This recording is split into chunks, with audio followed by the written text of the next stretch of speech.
Hey guys, and today we are going to react to the rubber SCP-682.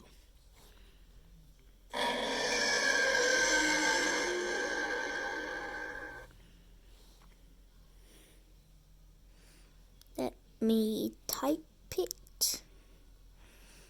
The rubber.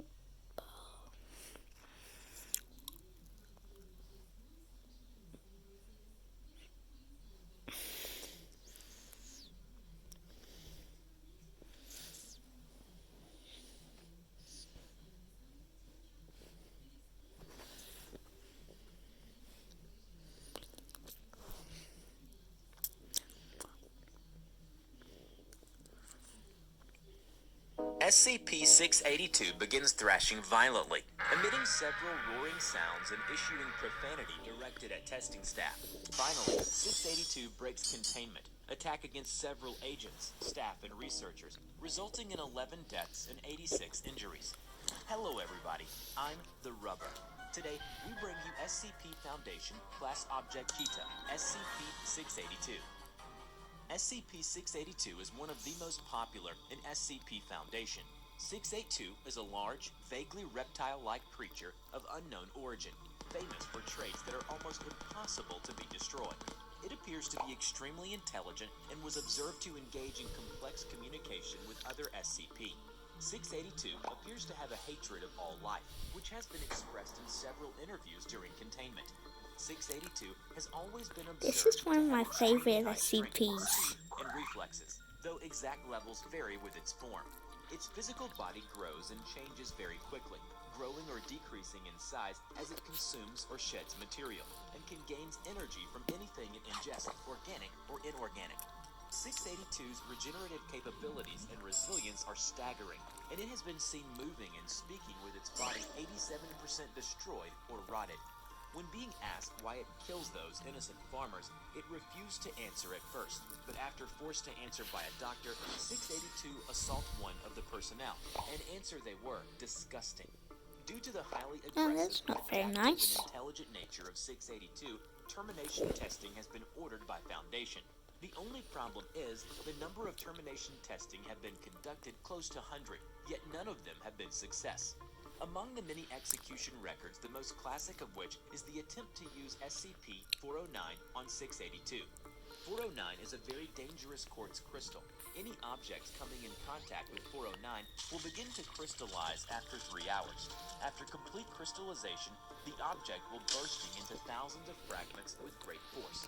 Upon exposure, 682's crystallization begins.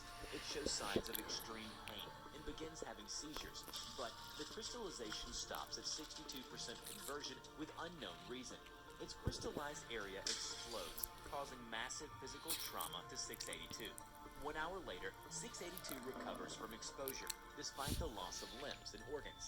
It begins regeneration, stating that it will attempt to kill and consume all staff involved in this event. Due to the failure of SCP-409, major concerns raised about possible developed immunities and possible adaptations. All future termination tests must first be carried out on tissue samples taken from 682. In another termination testing, 682 quickly presses against the wall farthest from SCP-173, staring at it the entire time. SCP-173 cannot move while within a direct line of sight. Then once the line of sight is broken, it will move in high speed and attack by snapping the neck of the victim. Oof. 682 continues to stare at 173 without pause for 6 hours. Realize this situation, agents equipped with large caliber sniper rifles dispatch and shoot out the eyes of 682. After resuming observation, 682 is shown to be on the floor with several injuries around its head, neck, and legs. It rapidly regenerates from damage and moves to a different wall, developing several sets of eyes on various parts of its body, many covered by thick, clear caps of armored carapace. 682 maintains observation of 173 for an additional 12 hours, despite additional efforts of agents and Foundation staff. At the end, Foundation staff have no other way but to end this testing. Termination testing with SCP-162 has once again proved the exceptional vitality and adaptability of 682.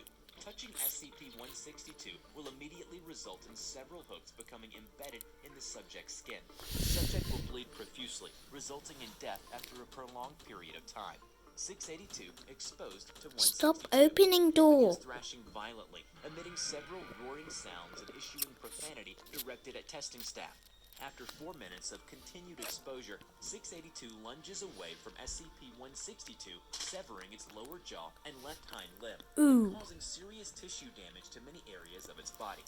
682 breaks containment, attack against several agents, staff, and researchers, resulting in 11 deaths and 86 injuries. So we know at this time, no means available to SCP teams are capable of destroying SCP-682. Only able to cause massive physical damage. 682 should be contained within chamber filled with hydrochloric acid until it is submerged and incapacitated. I hope you enjoyed today's video. Have you ever... Okay, so that was the video.